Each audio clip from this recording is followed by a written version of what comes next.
Not criticize, only question. একদম question, direct. মানে আজি মন্ত্ৰী ডাঙৰীয়াই কৈছে যে 20ৰ পৰা 25,000 টকালৈকে কেতিয়াবা পাই যায়।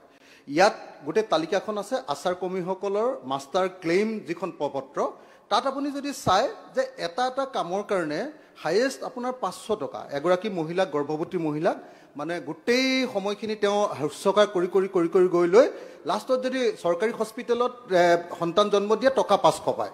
মাজতে যদি তেওঁ ঘৰতে জন্ম দি দিয়ে তেতিয়াহ'লে সেই পইচাটোও নাপায়।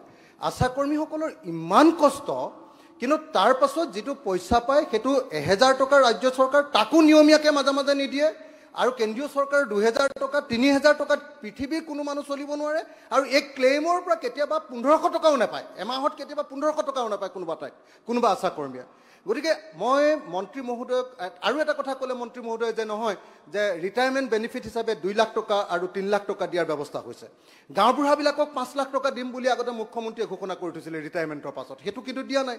অন্যান্য সকলকো তেনেকৈ ঘোষণা কৰি থৈছিল, দিয়া নাই। এতিয়া আশা কৰ্মী বহুতে ৰিটায়াৰ কৰিলে তেওঁলোককো দিয়া নাই। গতিকে মই অনুৰোধ কৰিব পাৰিম নেকি? আৰু লগতে তেখেতে কৈছে যে এতিয়া হেৰিয়াৰ কাৰণে আশা কৰ্মী আৰু অংগনবাদী কৰ্মীসকলৰ কাৰণে নতুন ইনচেন্টিভ। মই সেইকাৰণে মন্ত্ৰী মহোদয়ক এইটো প্ৰশ্ন কৰিব পাৰোঁ নেকি? মন্ত্ৰী ডাঙৰীয়া, আমি জানিব পাৰোঁনে যে সঁচাকৈ আশা কৰ্মীসকলৰ যিটো এতিয়া ইনচেন্টিভ আপোনালোকে ইনচেন্টিভটো নহয় ৰেগুলাৰ যিটো দিয়ে 1000 টকা সেইটো অন্তত ৰাজ্য চৰকাৰটো 10,000 কৰিবনে? আৰু আপোনালোকে যিটো আপোনাৰ এই যিটো ইনচেন্টিভৰ যিখন তালিকা এই তালিকাখন অকণমান বৰ্ধিত কৰি তেওঁলোকক আৰু কিছু সা সুবিধা প্ৰদান কৰিবনে? লগতে তেওঁলোকক নিয়মীয়াকৰণ কৰাৰ ব্যৱস্থা গ্ৰহণ কৰিবনে?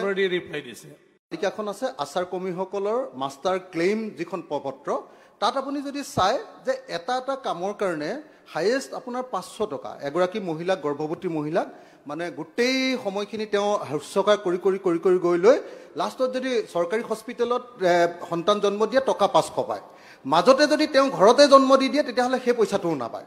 আশা কৰ্মীসকলৰ ইমান কষ্ট কিন্তু তাৰ পাছত যেটো পইচা পায় হেতু 1000 টকা ৰাজ্য চৰকাৰ তাকো নিয়মীয়াকৈ মাজে নিদিয়ে আৰু কেন্দ্ৰীয় চৰকাৰ 2000 টকা 3000 টকা পৃথিৱীৰ কোনো মানুহ চলিব নোৱাৰে আৰু এক ক্লেইমৰ পৰা কেতিয়াবা 1500 টকাও নাপায়। এমাহত কেতিয়াবা 1500 টকাও নাপায় কোনোবা আশা কৰ্মীয়ে।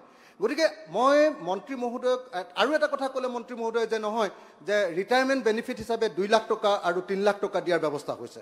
গাঁওবুঢ়াবিলাকক 5 লাখ টকা দিম বুলি আগতে মুখ্যমন্ত্ৰীয়ে ঘোষণা কৰি থৈছিল ৰিটায়াৰমেণ্টৰ পাছত, সেইটো কিন্তু দিয়া নাই। অন্যান্য সকলকো তেনেকৈ ঘোষণা কৰি থৈছিল, দিয়া নাই।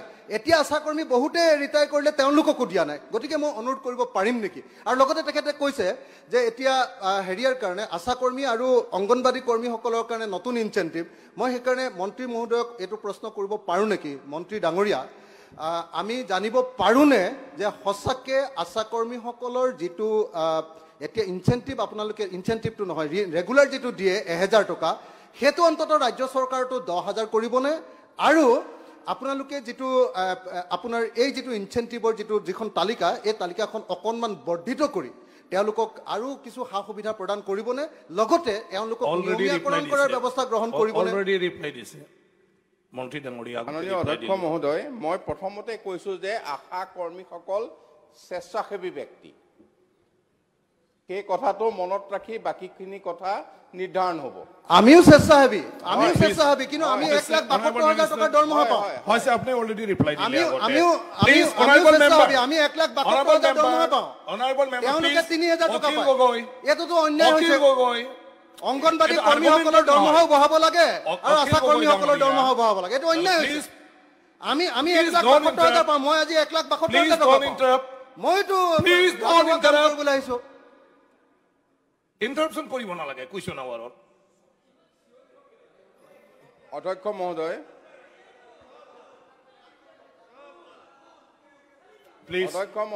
অলৰেডি আপুনি ৰিপ্লাই দিলে। অধ্যক্ষ মহোদয় থাকিলে যে কৈ থাকিব লাগে এইটো নহয়। মই যিখিনি কথা কৈ আহিছোঁ অলৰেডি কুৱেশ্যনৰে কৰি আছে, আপুনি ৰিপ্লাই আমি দিছে। মাননীয় মুখ্যমন্ত্ৰী ডাঙৰীয়াৰ যি প্ৰতিশ্ৰুতি দিছিল তাৰ মতে আমি ৰিটায়াৰমেণ্ট বেনিফিট আমি আৰম্ভ কৰিছোঁ 2 লাখ টকা আৰু 3 লাখ টকা আৰু তাৰ পিছত বাকীখিনি মই বাৰে কৈছোঁ যিমান স্কিম আহিছে তেওঁলোকে প্ৰতিটো স্কিমত টকা পায়। গতিকে তেওঁলোকৰ টোটেল যিটো ইনকাম সেইটো এই ধৰণে কোৱা ধৰণে নহয়। Thank you. Question number 62 Shivamani Bora. Not criticize.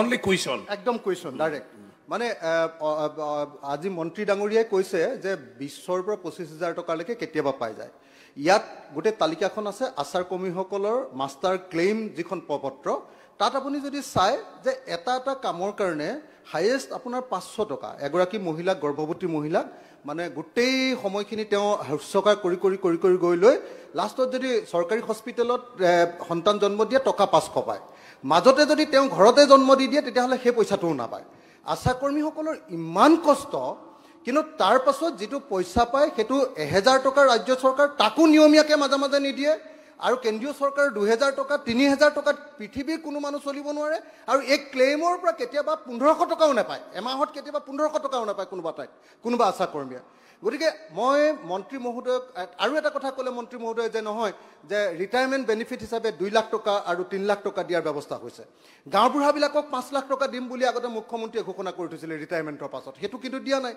অন্যান্য সকলকো তেনেকৈ ঘোষণা কৰি থৈছিল দিয়া নাই এতিয়া আশা কৰ্মী বহুতে ৰিটায়াৰ কৰিলে তেওঁলোককো দিয়া নাই গতিকে মই অনুৰোধ কৰিব পাৰিম নেকি আৰু লগতে তেখেতে কৈছে যে এতিয়া হেৰিয়াৰ কাৰণে আশা কৰ্মী আৰু অংগনবাদী কৰ্মীসকলৰ কাৰণে নতুন ইনচেন্টিভ মই সেইকাৰণে মন্ত্ৰী মহোদয়ক এইটো প্ৰশ্ন কৰিব পাৰোঁ নেকি মন্ত্ৰী ডাঙৰীয়া আমি জানিব পাৰোঁনে যে সঁচাকৈ আশা কৰ্মীসকলৰ যিটো এতিয়া ইনচেন্টিভ আপোনালোকে ইনচেন্টিভটো নহয় ৰেগুলাৰ যিটো দিয়ে 1000 টকা হেতু অন্তত ৰাজ্য চৰকাৰটো 10,000 কৰিবনে আৰু আপোনালোকে যেটো আপোনাৰ এই যেটো ইনচেন্টিভৰ যিখন তালিকা এই তালিকাখন অকনমান বৰ্ধিত কৰি তেওঁলোকক আৰু কিছু সা সুবিধা প্ৰদান কৰিবনে লগতে তেওঁলোকক নিয়মীয়াকৰণ কৰাৰ ব্যৱস্থা গ্ৰহণ কৰিবনে অলৰেডি ৰিপ্লাই দিছে তালিকাখন আছে আচাৰ কৰ্মীসকলৰ মাষ্টাৰ ক্লেইম যিখন পত্ৰ তাত আপুনি যদি চাই যে এটা কামৰ কাৰণে হাইয়েষ্ট আপোনাৰ 500 টকা এগৰাকী মহিলা গৰ্ভৱতী মহিলা মানে গোটেই সময়খিনি তেওঁ হস্যকাৰ কৰি গৈ লৈ লাষ্টত যদি